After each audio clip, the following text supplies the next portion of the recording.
Hey everyone, it's Michael Fair from BIT here. I'm here with Lisa Thomson doing our next Lowdown episode. How you getting on, Lisa? You well? Yeah, good. Thanks, Michael. Enjoying the sunshine today. I know, totally. Yeah, it's very nice outside. Lovely to be stuck in a room today.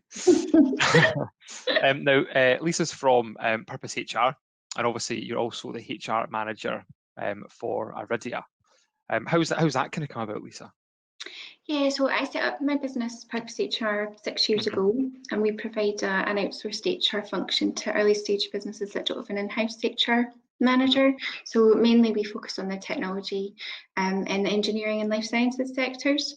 Yeah. But prior to that, I'd worked in-house in HR for longer than I'll say. And Aridhia were actually the last business that I'd been employed by. So the relationship we have now is that Aridhia are one of the key clients, and I still personally look after that account. I Hmm. have a team of 6 HR professionals in Purpose, so we have a wide range of clients, but I still have that very close link with Aridhia. So yeah, so putting on that then, do you want to tell the guys, I suppose, a little bit about Aridhia, what they do?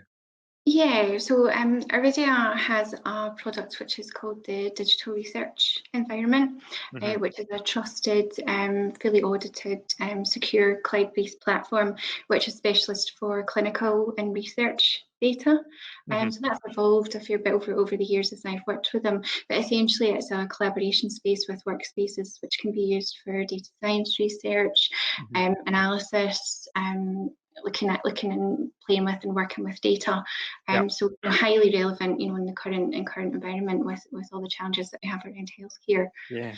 So Hmm. one of the projects that they were involved in, I can only go into a detail that's been sort of publicly Yeah. announced, but they were involved in some of the analysis around the setup of the NHS Nightingale Oh, fantastic. hospitals, for example, Mhm. looking at trends and demand and planning for Mhm. that. What's it kind of been like, I suppose, from the start of them and lockdown, and kind of what's the kind of now the process been for them?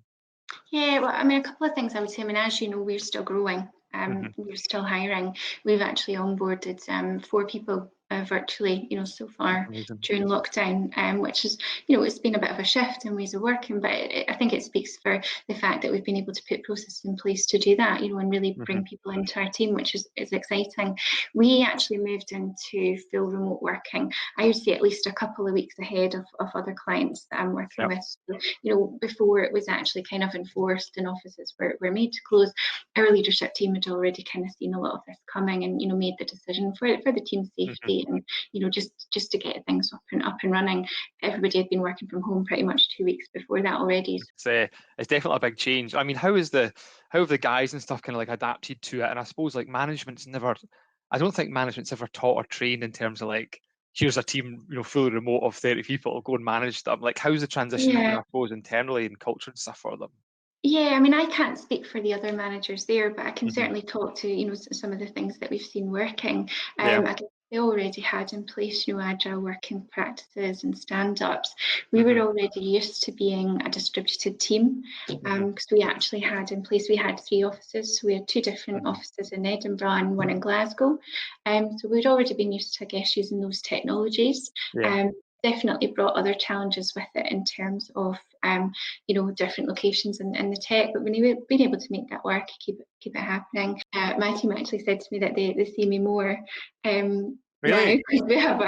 because we have our stand up. So That's definitely. fantastic. Yeah, you're actually getting that more they're getting more of that kind of FaceTime with you that we're using video and actually being further apart in reality. But I mean, you were mentioning there about onboarding 4 people remotely, and it's almost like the kind of the rule book's been rewritten in terms of onboarding. How do you do it? How do you make sure that person's okay through the first days and couple of weeks? How's it Yeah. been? I suppose for you supporting already doing that, has it been quite challenging, or have you kind of been? Sure. I mean, I think we're all learning as we Hmm. go. So I'm not going to pretend everything's been perfect. And I guess I would Yeah. say the real test would be speak to the people that we've actually brought in and how they found it. We've trialed things like even, we always did a kind of buddying system for new starts, but we've looked at Hmm. maybe having at least 2 buddies. Mhm. just to give that chance and opportunity for people connecting with others in different teams. Mhm. We've always had quite a structured onboarding program anyway, which has been, series of meetings and getting to meet different departments and ask questions and, demos of the platform and the tools and things like that. Mhm. What I've said to the guys is, all of the team, is like, just make sure that you have a follow-up as well, because people might Yeah. have that session, get quite overwhelmed, lots of information. Mhm. Actually, they might want to digest that a little bit and then have another chance for a call. Yeah. What about then this year? I mean, there's many companies that I'm kind of speaking to just now that have put plans in place and says, I suppose around the liabilities of people traveling and using public transport and stuff, that they're going to already, they've removed some of the anxieties and things maybe some people will have on traveling to the office this year.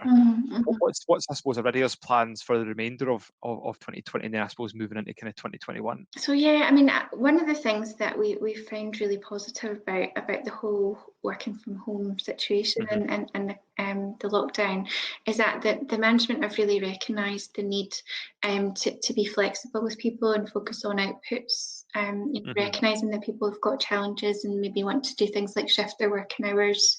Mhm. They might have care responsibilities. So really being, trust and flexibility has been quite key and all of that. Mhm. And I think, we don't have a date yet where we've said we're going to go back to the office by X date or anything like that. The Mhm. Glasgow office site is actually co-located with the Queen Elizabeth University Hospital Yeah. in Glasgow. Mhm. So the Edinburgh office, we're actually looking at maybe potentially transition into different space. So right now we're Mhm. focusing on what's working at the moment. And Yeah. really, we do regular kind of survey and get people's views and opinions on how things are working in practice. So we won't be doing anything without, really sort of talking to people and making sure they're bought into it. But as well, the Mhm. setup that we have just now seems to be working well, which is really great. It's really positive. Yeah. I suppose kind of like long term, do you think the company's changed forever? Do you think you're just ever changing as you go throughout this year to next year? What do you think that the kind of long term view is then for Aridhia? Yeah, I mean, I definitely couldn't speak on behalf of, the company management, and there'll be decisions that they'll make themselves. I think probably Mhm. more people will want to regularly work from home than maybe did in the Yeah. past, and I can't see what the barriers to that would be. Mhm. I'd probably speak more widely. Mhm. We obviously work with lots of clients, and I'm starting to have conversations with a number of them about, I'm not talking about specifically Aridhia just now at this moment, but a number of clients Mhm. that we work with, we've had conversations about, are you going to continue with the same size of office that you have at the moment? Do you actually need that? Mhm. What will be the strategy moving forwards, and might we consider a remote first strategy? And actually, Mhm. could that even help us with things like attracting more talent if we need to grow in the future? Mhm. People now that they've been working from home, I always say talk to people and actually find out what they think and what they want and involve them in your plans. Yeah, totally. Mhm. Yeah, completely. Every employee population, you've got different views. There might be some people that really miss that office environment. So what can we Mhm. do to make sure that they feel that they're getting the chance when safe to do so, to come back Mhm. together and interact with colleagues? Take people's views Mhm. and look at it. But I definitely think working patterns are going to shift, and forward thinking employers should be on board with that. Not just looking to go back to Mhm. the status quo for the sake of it. And I've certainly heard and spoken to, leaders and founders that have said to me, in the Mhm. past, Lisa, maybe I was a bit worried around, not talking about Aridhia again specifically, I'm talking about, lots of people we Mhm. talked to in Yeah. the industry, but just saying, maybe, I was a bit skeptical about home working before, and I wondered if the productivity would be the same. And now I've Mhm. had it proven that people have really stepped up. And so Mhm. that trust element, I think, is really key and important. And we've had this chance to see that play out in practice.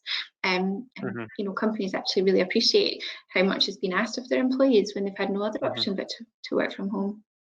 Obviously, it's a very good time to promote organisations like this that will Yeah. be recruiting this year, Mhm. that will have roles coming up, and then obviously they've got this flexibility remote, um, going through this year, and then they're going to kind of obviously adapt and see what happens for next year. Mhm. How's best to get in touch with people then? Obviously, I don't want everyone kind of coming at you. Uh, How's best to get in touch with the guys at Aridhia? Well, I'll put a link in. yeah, Um, yeah. check our careers page on the website, and we do have our recruitment at aridhia.com Mhm. email address. Get in touch with us there. We've got a Glassdoor page as well, which is quite nice if Yeah. people want to maybe see a few insights about our culture, reviews about working for us, Mhm. and things like that. And we're always happy to chat with people on an informal basis, even if it's maybe not a Mhm. direct fit with an open vacancy. No, that's fantastic. Well, thanks very much for your time, Lisa. It's been eye-opening, been great to chat about Purpose HR and also Aridhia and also to you. Okay, yeah, thanks for inviting me, Michael. Nice to see you.